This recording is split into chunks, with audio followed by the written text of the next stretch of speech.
Le dernier moment fort du Grand Magal de Touba. À l'occasion, le discours fédérateur du Khalife a été salué. Le chef de la délégation gouvernementale, lui, est revenu sur l'engagement du président de la République à moderniser à Touba. L'enquête sur le meurtre de Fatoumata Matar Ndiaye, vice-présidente du Conseil économique, social et environnemental, avance à grands pas. Les premiers éléments incriminent son chauffeur. Résultat publié par le procureur face à la presse. Le dossier du jour s'intéresse à l'implantation anarchique des garages mécaniques avec comme corollaire l'occupation illégale de la voie publique et l'insalubrité tout autour. Quelle solution à ce problème? Les acteurs dégagent des pistes. Et puis la rubrique découverte de ce 20h nous mène au fort de Thiès, l'un des premiers bâtiments construits dans la capitale du rail. C'était il y a un siècle et demi. Aujourd'hui, l'édifice abrite le musée de Thiès.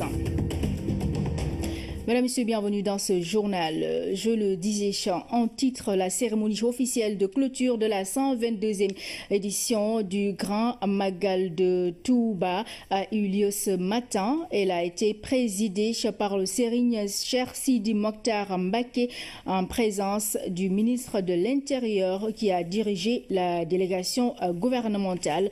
Nous y reviendrons dans quelques instants.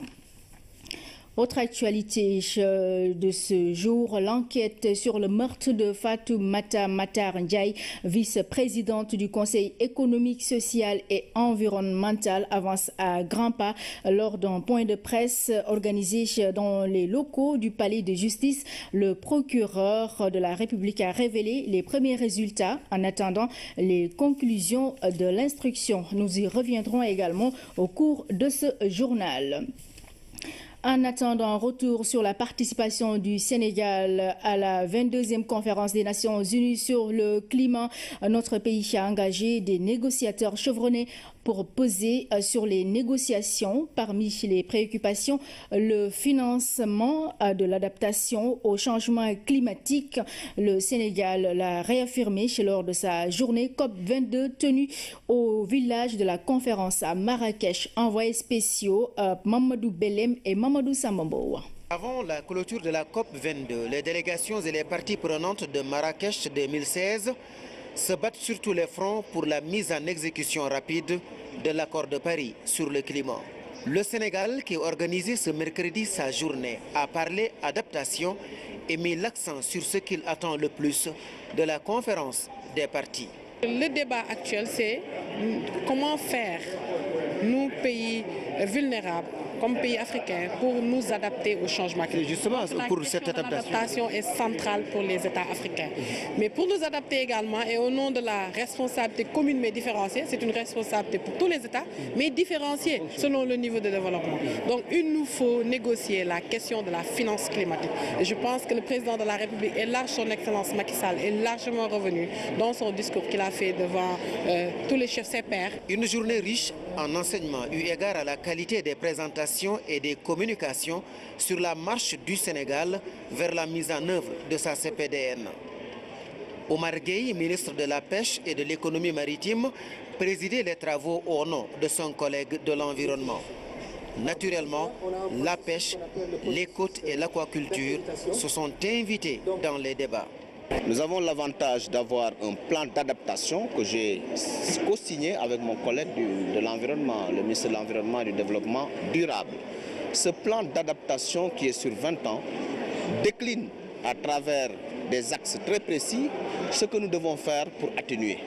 Vous savez que la pêche est impactée, les pêcheurs sont impactés. Il y a l'aquaculture qui est un domaine extrêmement important, qui est central pour nous. Nous devons développer l'aquaculture par rapport aux objectifs du PSE, du plan Sénégal émergent, qui nous fixe de produire 30 000 tonnes en 2018 de poissons et 50 000 tonnes à l'horizon 2023. C'est un point très important et essentiel sur lequel nous travaillons. Marrakech 2016 se veut une COP de l'action. Le Sénégal s'inscrit dans ce sillage. D'ailleurs, Bokhol et Malikounda ont fini de mettre le turbo dans le moteur de la contribution nationale déterminée du Sénégal. Mamadou Samambo, la COP22 s'est donc terminée sur une note d'espoir. Le président de la COP22, par ailleurs ministre marocain des Affaires étrangères, l'a d'ailleurs fêté à sa manière. Je vous propose de suivre Saïledine Mezouar au micro de notre envoyé spécial Mamadou Samambo. J'aimerais attirer votre attention sur un élément important découlant du segment de haut niveau qui a rassemblé plus de 70 chefs d'État et de gouvernement et d'autres dignitaires du monde entier ici à la conférence à Marrakech et qui a été un facteur d'inspiration pour cette conférence. Il s'agit de la proclamation d'action de Marrakech pour notre climat et pour le développement durable. Cette proclamation a été soutenue par toutes les parties participant à la conférence. Je voudrais, pour célébrer ce moment, cette inspiration, cet esprit qui nous a unis depuis le début de la COP, je voudrais célébrer ce moment en vous invitant à écouter une chanson de l'artiste marocaine Firdaus à l'occasion de la COP 22.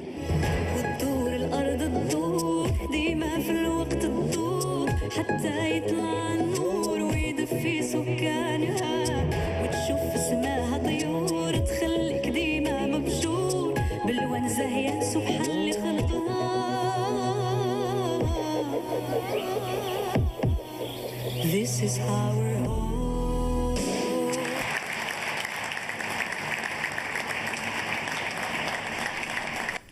Je le disais tout au début de ce journal, l'enquête sur le meurtre de Fatoumata Matar Ndiaye, vice-présidente du Conseil économique, social et environnemental, avance à grands pas.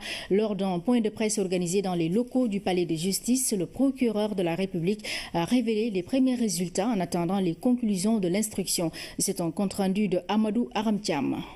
L'image de Madame Fatoumata Matar Ndiaye sauvagement égorgée, un crime abject qui a mis tout le pays dans l'émoi.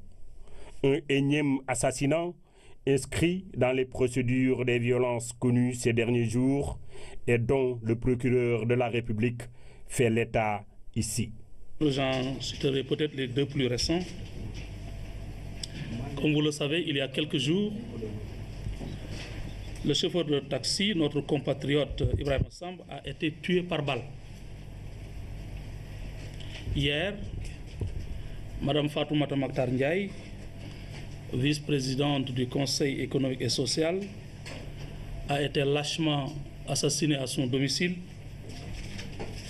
et son fils blessé est dans un état très sérieux. Le premier cas cité, celui du chauffeur Ibrahim Samb, dont la gendarmerie de la Foire a permis l'arrestation rapide du meurtrier. Relativement au cas du chauffeur de taxi, notre compatriote Ibrahim Samb, son interpellation prompte par les gendarmes de la brigade de la Foire a permis de cerner dans les meilleurs délais tous les contours de la tragédie. Il a été présenté par la suite au parquet. Nous l'avons conduit devant le juge d'instruction qui l'a inculpé du chef d'assassinat avant de le placer sous mandat de dépôt. Le mobile du crime cerné, l'arme, un couteau identifié, l'affaire Fatoumata Matar Ndiaye a vite livré ses secrets grâce à la task force mise en place par les autorités. S'agissant de l'affaire de Mme Fatoumata Matar Ndiaye, les faits ont eu lieu hier aux environs de 8 h du matin. L'enquête a connu des avancées très rapides. Les témoins ont été entendus, des constatations et prélèvements ont été effectués. L'arme du crime a été saisie. La personne soupçonnée, en l'occurrence le chauffeur de la victime, a été entendue. Elle a reconnu les faits et a indiqué le mobile de son crime.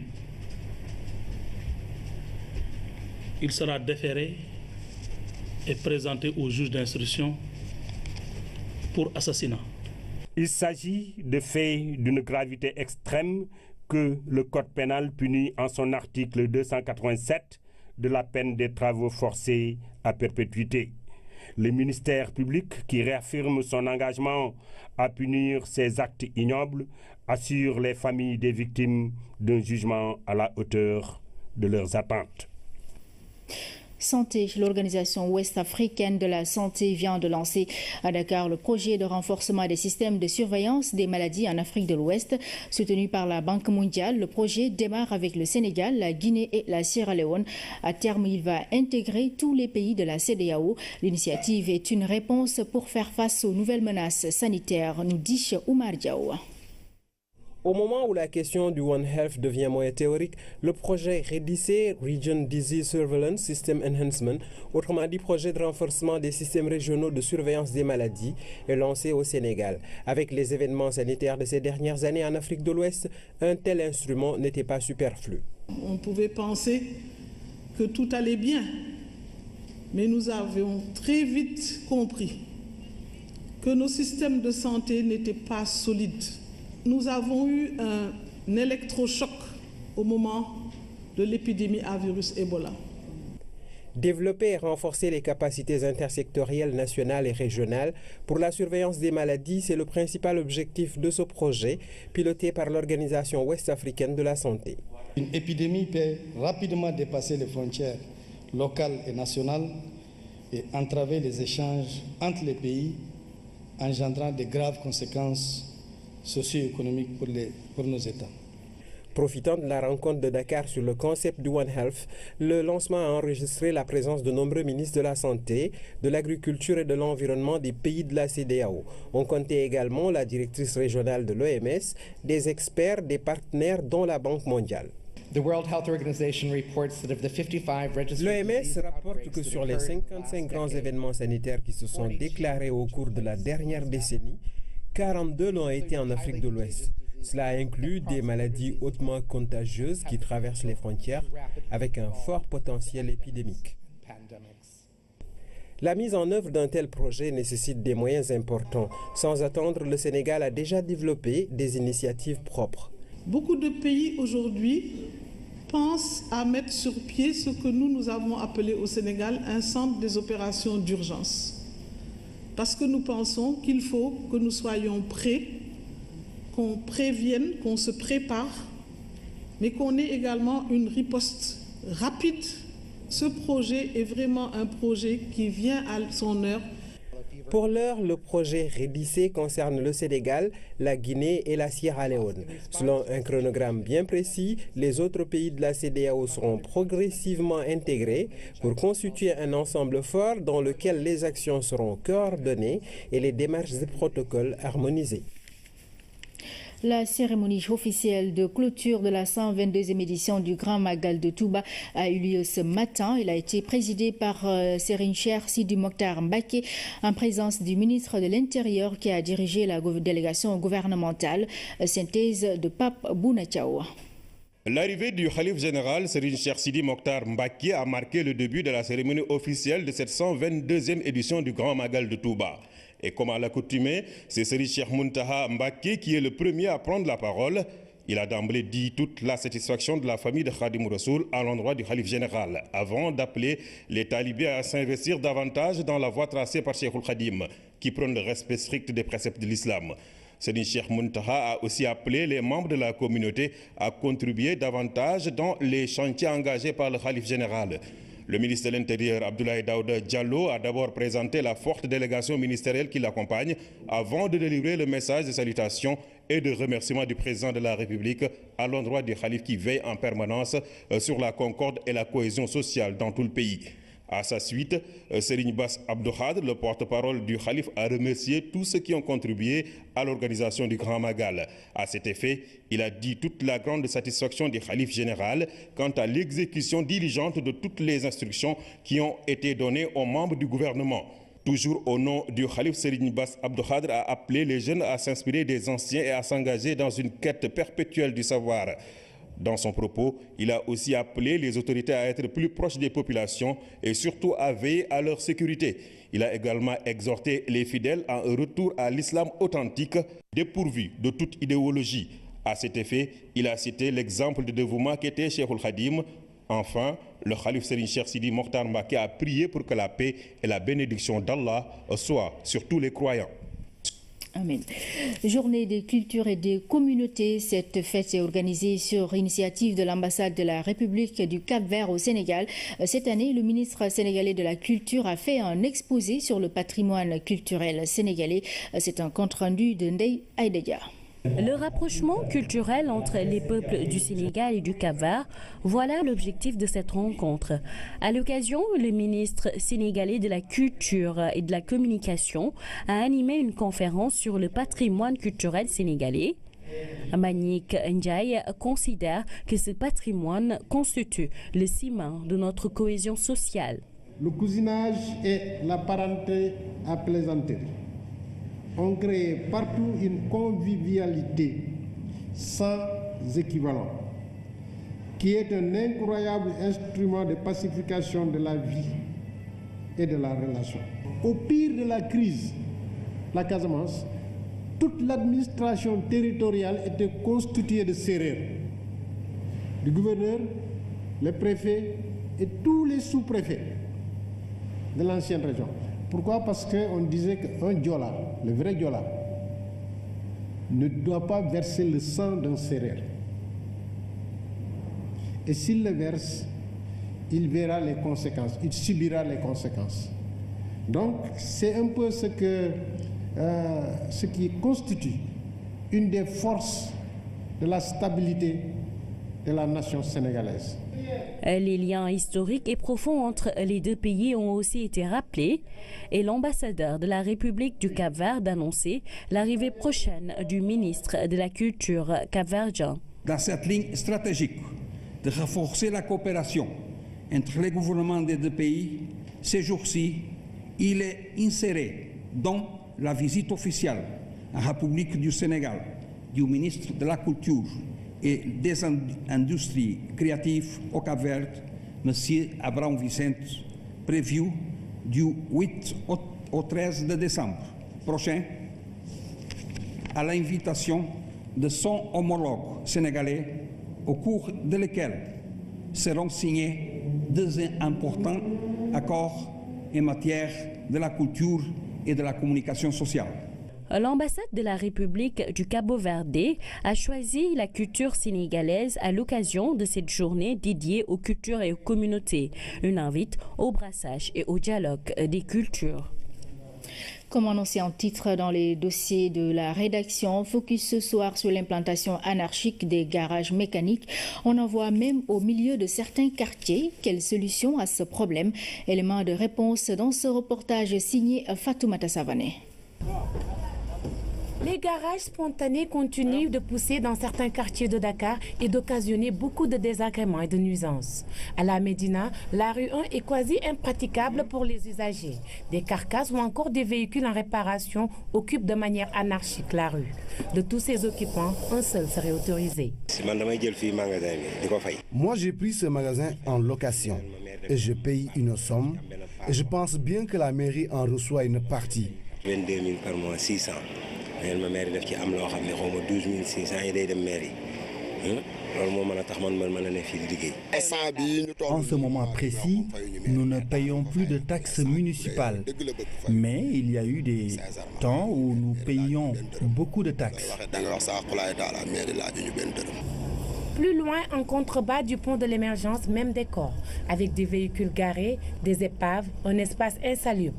Un état de fait qui interpelle, mais les concernés s'expliquent. Si on pouvait nous recaser pour de bon, ce serait une très bonne chose, au lieu de nous déguerpir à tout instant. Au Sénégal, les garagistes font un bon travail et ils sont utiles car le nombre de véhicules est très élevé à Dakar. Alors que ouvrier ñoo lay dépanner chaque jour garage yi ci mbedd yaa ngi yokk Les garages, chaque jour, il y en a de nouveaux qui se créent. Et cela va continuer. Ils n'ont peut-être pas le choix. Une situation que les autorités municipales chargées de l'environnement dénoncent. Les actions menées jusque-là sont vaines. Pour un meilleur cadre de vie, l'implication de tous est souhaitable. On fait trop de concessions et parfois c'est regrettable. Nous, on paye un loyer, des travailleurs, on a des charges. Mais parfois, nos clients ont du mal à accéder à notre boutique tellement il y a des voitures garées devant nous. La Médina, c'est pas une commune vraiment très grande, il n'y a pas d'espace. Et si vous faisiez le tour un peu de la Médina, voir ces garagistes s'installer, c'est des gens qui n'habitent pas à la Médina. Le soir, ils retournent chez eux. La Médina, c'est un centre. La Médina, c'est un passage vraiment incontournable. Si vous quittez Plateau pour aller Dieuppeul ou Sicap, vous passez par la Médina, vice-versa. Nous avons procédé à plusieurs opérations de déguerpissement depuis 2014. Pour la première opération, nous avions servi plus de 2000 sommations. Il y a plus de niches à graves, nous n'avons plus d'espace où les mettre. Comme le dit très souvent le maire, le marché aux commerçants, la chaussée aux véhicules, le trottoir aux piétons. Certains garages créent un environnement nocif pour les populations. Trouver des sites d'implantation ou de recasement est une urgence car de jeunes mécaniciens sont formés tous les jours. Eux aussi voudront un lieu où exercer leur métier et gagner leur vie. Retour sur la cérémonie officielle du Grand Magal de Touba qui a eu lieu aujourd'hui, ce samedi. Donc, on va notamment revenir sur les réactions après le discours du Khalife. Un discours encore une fois à la hauteur des attentes des fidèles.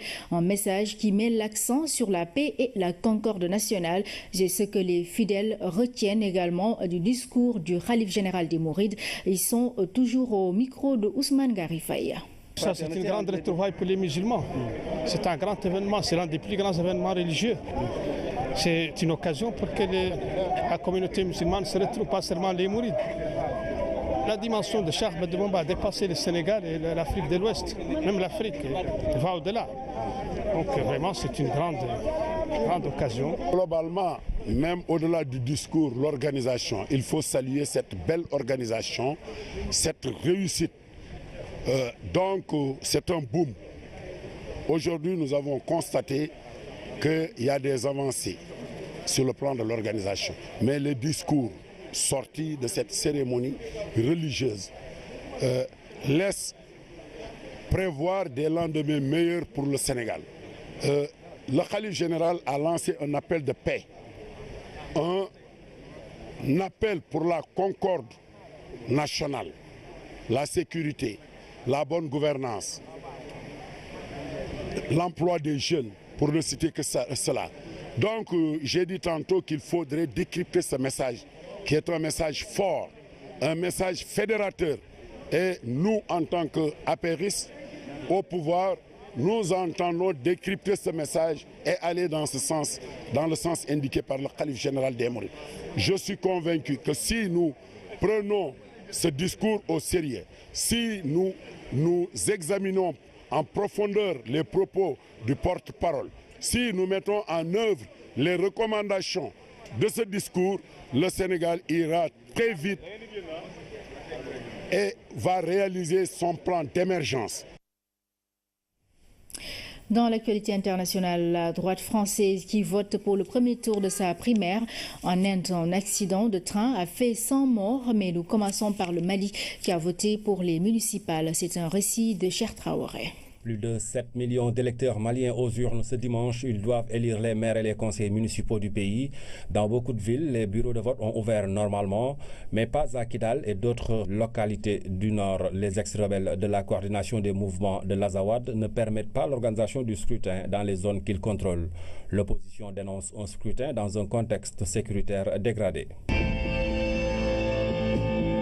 Primaire de la droite et du centre en France, plus de 2,5 millions d'électeurs ont voté pour le premier tour du scrutin. Plus de 10 000 bureaux de vote ont été ouverts dans toute la France. 7 candidats sont en lice pour représenter la droite à la présidentielle de mai prochain. Nicolas Sarkozy, Alain Juppé et François Fillon sont en tête dans les sondages. En Inde, le déraillement d'un train a fait 100 morts et plus de 150 blessés. L'accident s'est produit dans la région d'Uttar Pradesh au nord la nuit dernière, au moment où de nombreux passagers dormaient. Des survivants disent avoir entendu un bruit assourdissant avant d'être projetés contre les parois du train.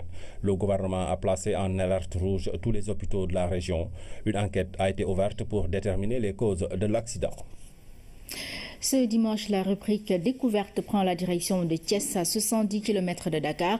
Au menu, l'un des premiers bâtiments construits à Thiès, c'était dans les années 1800.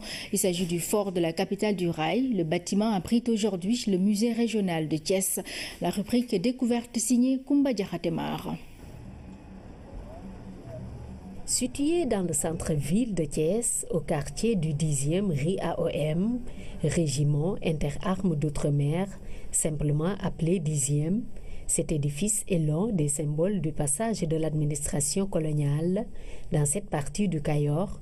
L'actuel musée régional de Thiès était autrefois un fort, mais peu de gens le savent. J'étais au Sénégal, au temps, c'était pas l'indépendance. J'ai pas eu l'honneur de le connaître. Je viens du Fouta, mais je n'ai jamais su que c'était un fort quand même. Alors je ne savais pas du tout que c'était un fort, à part peut-être en se posant des questions à l'entrée par rapport au mur de l'enceinte. Ben, j'apprends, vous voyez, je découvre. En poussant plus loin la découverte, on se rend compte qu'avant même l'édification du fort, il y avait un village sur cet emplacement. D'ailleurs, le fort est né des cendres de ce village. Vers les années 1800, il y avait des coupures de route au niveau de certaines zones au niveau de Thiès qui interceptaient les marchandises ou les caravaniers qui quittaient le Baol et qui allaient jusqu'au comptoir français de Rufisque. Donc c'est fort de cela que le gouverneur Fedeb avait institué. Maintenant qu'on construise un fort au niveau de Thiès. Mais là où nous sommes, l'emplacement là où nous sommes, il y avait un village. Et ce village-là, au moins, comme tu disais, au moins c'est les gens de ce village-là qui coupaient la route aux caravaniers. Donc il y avait une guerre. Et les Français ont brûlé le village sur lequel est construit le fort. Mais 2 ans après, ils ont installé le fort. C'est avec un cantonnement pour parer maintenant à ces coupures de route. C'est ainsi que la construction du poste fortifié de Thiès a démarré le 28 avril 1864 et s'est terminée le 15 mai de la même année. Mais c'était une construction en bois dans un premier temps. Il a fallu attendre 1879 pour le modifier et passer aux briques.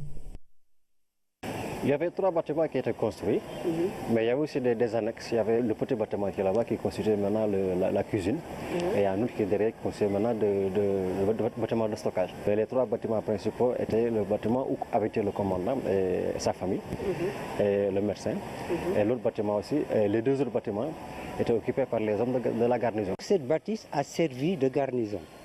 D'abord, il y avait une cavalerie qui était là, et qui devait accompagner les marchands jusqu'à Rufisque, qui achetaient leurs marchandises, qui revenaient et qui se dispersaient à l'intérieur du pays.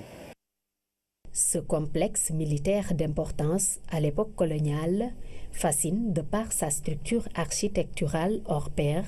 Le fort, long de 78 mètres, avec des murs de plus d'1 mètre d'épaisseur, garde toujours de beaux restes. Bien sûr, quand on le regarde, il y a tellement de ce qu'on appelle des meurtrières. Les meurtrières, c'est les trous par lesquels on passe effectivement les canons de fusil. Et aussi même aux angles, on constate qu'il y a des trous beaucoup plus importants. C'était pour passer aussi des canons. La bâtisse n'a été libérée par les colons qu'en 1964. 11 ans après, elle a été érigée en musée. Un musée qui comporte 2 pavillons, l'un consacré à la préhistoire et à l'histoire du Cayor, l'autre dédié à l'histoire du chemin de fer au Sénégal, sans compter l'espace réservé à la peinture sous verre. Voilà pour la rubrique Découverte. Elle revient dimanche prochain. Ainsi se referme cette édition. Mesdames, Messieurs, merci à vous de l'avoir suivi. Et très belle soirée sur la RTS.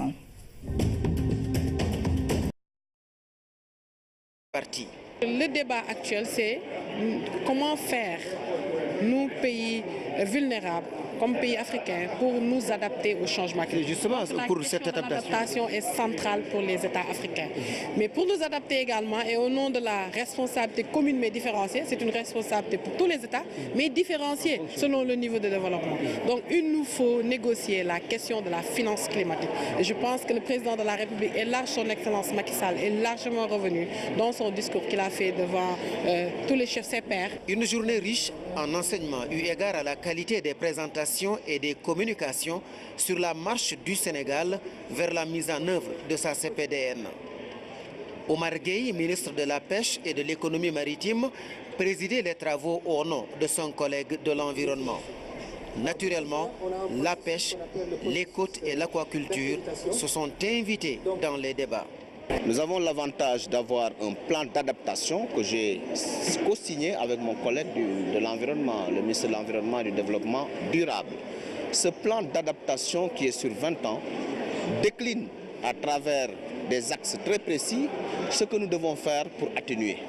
Vous savez que la pêche est impactée, les pêcheurs sont impactés. Il y a l'aquaculture qui est un domaine extrêmement important, qui est central pour nous. Nous devons développer. Le dernier moment fort du Grand Magal de Touba, à l'occasion, le discours fédérateur du Khalif a été salué. Le chef de la délégation gouvernementale, lui, est revenu sur l'engagement du président de la République à moderniser à Touba.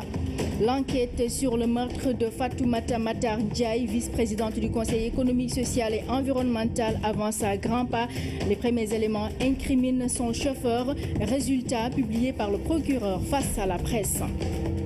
Le dossier du jour s'intéresse à l'implantation anarchique des garages mécaniques avec comme corollaire l'occupation illégale de la voie publique et l'insalubrité tout autour. Quelle solution à ce problème? Les acteurs dégagent des pistes.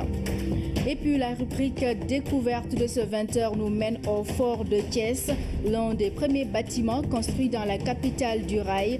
C'était il y a 1 siècle et demi. Aujourd'hui, l'édifice abrite le musée de Thiès. Mesdames et messieurs, bienvenue dans ce journal. Je le disais en titre, la cérémonie officielle de clôture de la 122e édition du Grand Magal de Touba a eu lieu ce matin. Elle a été présidée par le Serigne Cheikh Sidi Mokhtar Mbacké en présence du ministre de l'Intérieur qui a dirigé la délégation gouvernementale. Nous y reviendrons dans quelques instants.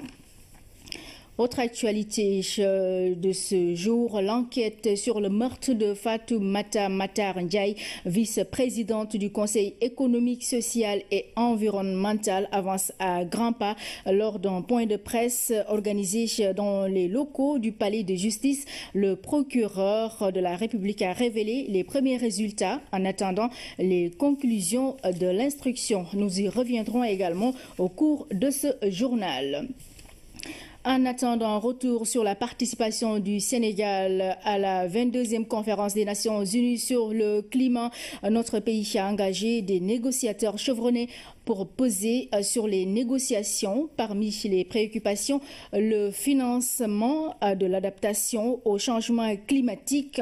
Le Sénégal l'a réaffirmé lors de sa journée COP22 tenue au village de la conférence à Marrakech. Envoyés spéciaux Mamadou Belem et Mamadou Samambo. Avant la clôture de la COP22, les délégations et les parties prenantes de Marrakech 2016 se battent sur tous les fronts pour la mise en exécution rapide de l'accord de Paris sur le climat.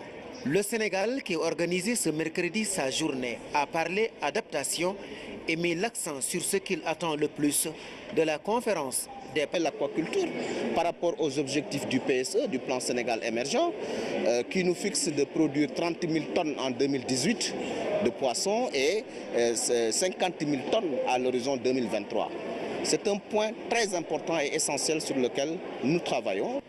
Marrakech 2016 se veut une COP de l'action. Le Sénégal s'inscrit dans ce sillage. D'ailleurs, Bokhol et Malikounda ont fini de mettre le turbo dans le moteur de la contribution nationale déterminée du Sénégal. Mamadou Samambo, la COP22 s'est donc terminée sur une note d'espoir. Le président de la COP22, par ailleurs ministre marocain des Affaires étrangères, l'a d'ailleurs fêté à sa manière. Je vous propose de suivre Saïledine Mezouar au micro de notre envoyé spécial Mamadou Samambo.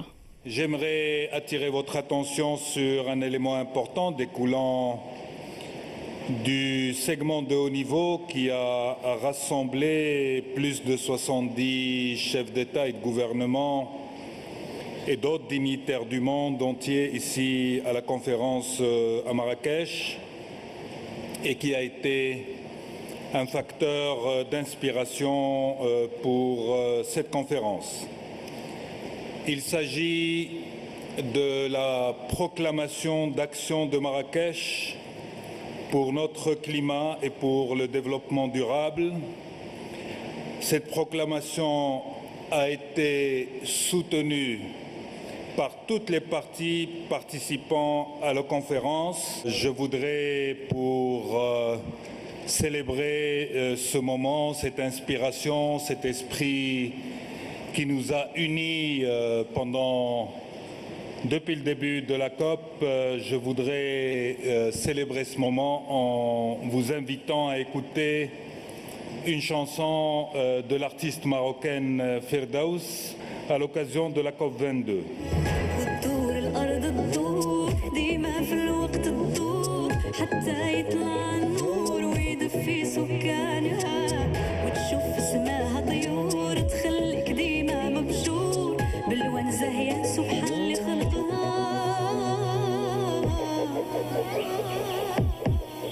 This is how we're all.